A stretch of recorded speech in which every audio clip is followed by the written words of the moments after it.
Morning, my name is Mara, and this is my video journal number 2 regarding failure. What have I learned about failure in the context of my career? In my current position, I have failed a number of times, and my job is client facing, so failures can feel a bit more severe or detrimental. However, my boss and my supervisors have never implemented any consequences that have made me feel scared to fail. And in fact, the hardest person to deal with when I do fail is myself.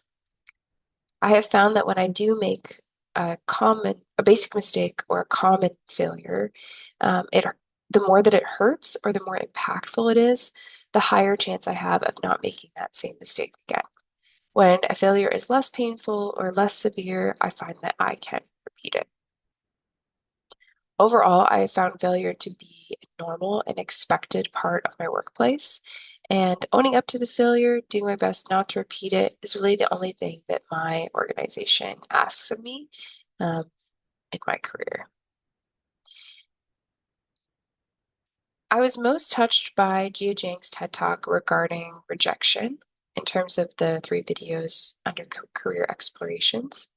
So I've heard of rejection therapy, but I've never really saw the appeal or had any interest in putting myself through it.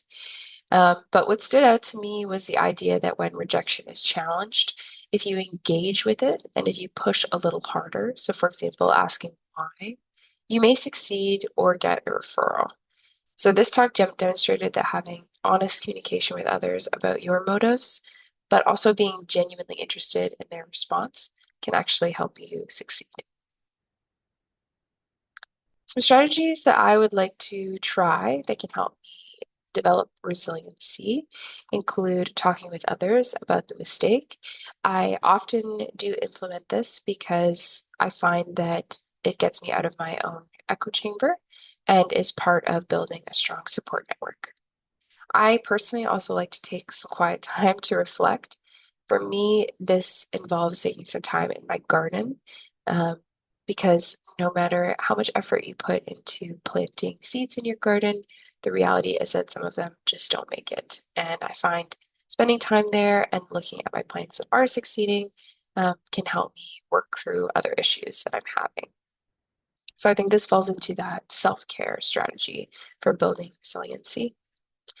Something that I'm also very passionate about is practicing gratitude for the life that I've built and understanding that one mistake does not reflect me as a person or impact my success.